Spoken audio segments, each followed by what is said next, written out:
Итак, вот он, не муж вороны, он же черный ворон.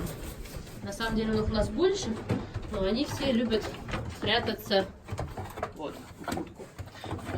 Есть инвалидные птицы, есть птицы, которые требуют таблинки с прошлого года птенцы, и, соответственно, ну, приезжают к нам и выпускные птицы. Просто сейчас мы не будем их сильно стрессовать, потому что они пролетают, я просто хочу, чтобы они стукнулись.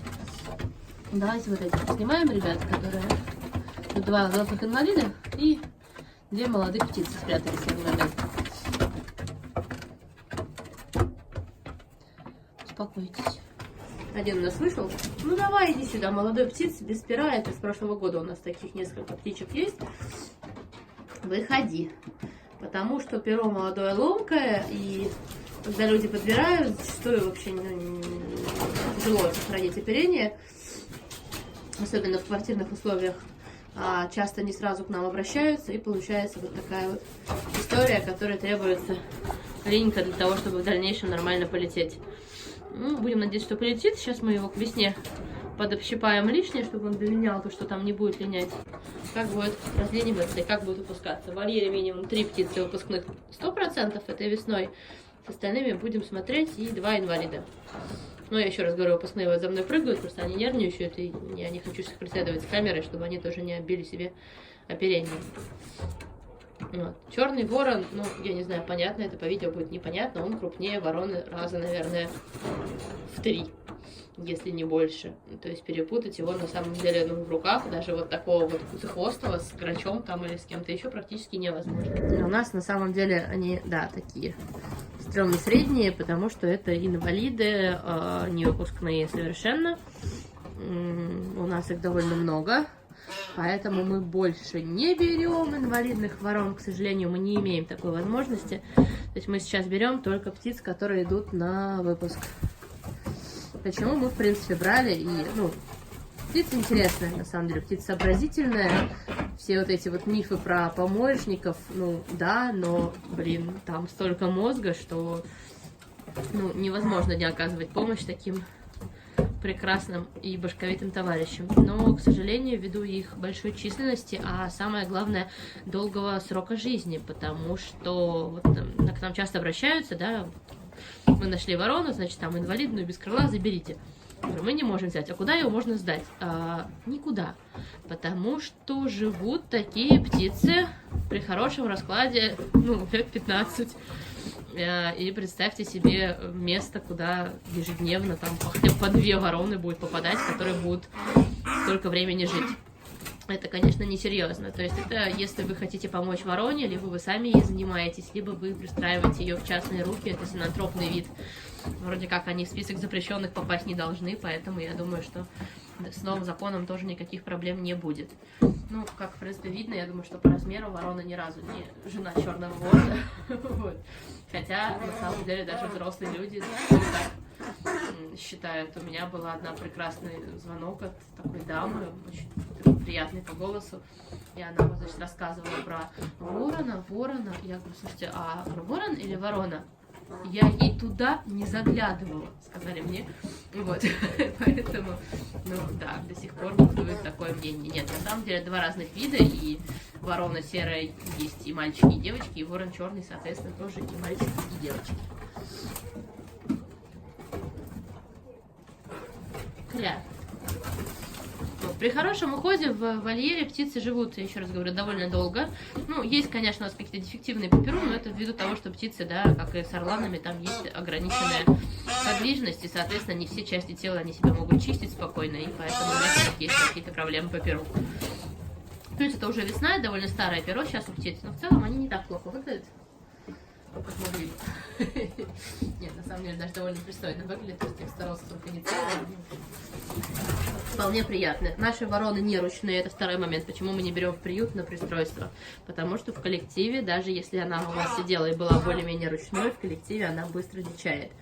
И пристроить ворону из вольера, вот такую вот, которая бежит от человека соплями, ворами отжирает руки, ну, гораздо сложнее, чем пристроить ворону, которая сидела дома. Поэтому, если вы опять-таки собираетесь там помочь птице, рассчитывайте на то, что придется самим ее содержать, но пристроить ее из рук с персональными фотами, там, с описанием индивидуального характера гораздо легче, чем вот так вот из вольера. По этому же принципу мы не берем там домашних на передержку, еще что-то такое, потому что, ну, они моментально придут в состояние вот общей этой паники стайной. Бя-бя-бя. На самом деле про вороновых довольно много мифов, допустим, про выращенных там вот мы берем на вырост птенцов. Берем только лысых, то есть слетков, тех, которые в нормальном возрасте упали, мы не берем. Ну, опять-таки, да, потому что они контролируются родителями. То есть мы берем только там, где вот действительно необходима наша помощь. Либо, если травма свежая, есть возможность собрать крыло, ну, у нас там был видеоролик, да, о травмированной вороне, которую мы собирали и потом, которую выпускали из этого вольера. Так вот, о мифах и не мифах. Вороны разговаривают, да, они очень общительные животные, они общаются внутри коллектива, как в вольере. Также они общаются со стаей, которая живет здесь на территории вольная. То есть, когда мы наших выпускников выпускаем, у них не возникает проблем с коллективом, потому что, в принципе, ну, сколько мы выпускали, мы никогда не видели гонения от местных ворон, потому что это знакомые друг другу птицы. Они разговаривают, они тут выкидывают еду, местные прилетают, ее воруют. То есть проблем таких с давлением, там, не знаю, стаи, чтобы она какая-то, ну, дикой стаей отгоняла наших выпускников, ее нет. Поэтому часто выпускную птицу еще можно видеть на территории птицы там довольно долго, обычно до следующего сезона размножения. Аж, ну, дальше они начинают расселяться подальше, и уже, ну, кто-то остается, кто-то нет. Мы даже имели опыт выпуска совсем ручной вороны, но абсолютно целого выкормыша. И прекрасно мы ее выпускали летом. Она прожила осень и зиму, прилетая раз в 3-4 дня к нам туда в приют.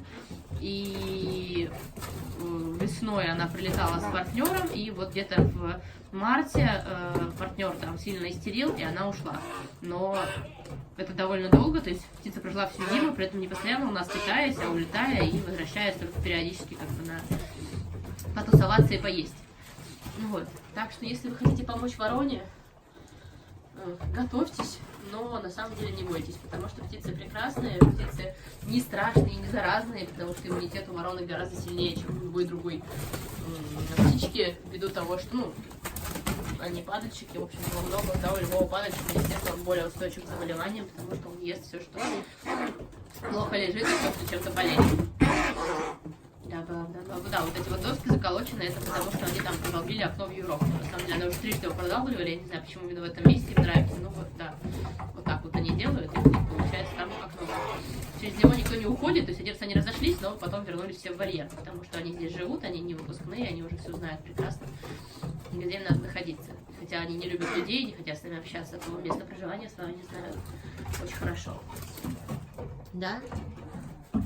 Вот такие вот милые серые птахи. Еще раз вспоминаю, это серая ворона. Красавица.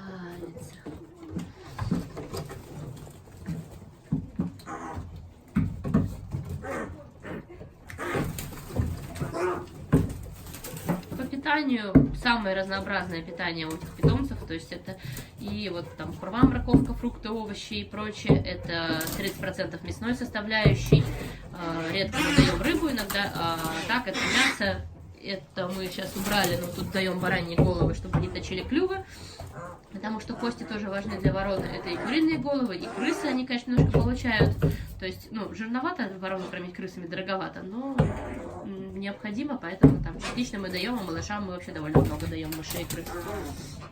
Приходится. Мяу, мяу. И насекомые, да, вот я, не знаю, сейчас потеряю половину аудитории, наверное. Ну, я вот тут вот привезла немножко им зафабасика и тараканчиков. Тоже нашего домашнего разведения, чуть-чуть побаловать. Потому что сейчас у них начнется линька, и к линьке им, конечно же, необходим хитин, чтобы они спокойно линяли, чтобы у них отрастало новое красивое перо. Да, Виа? Вот так вот. Спасибо большое. Оставайтесь с нами. Пока-пока.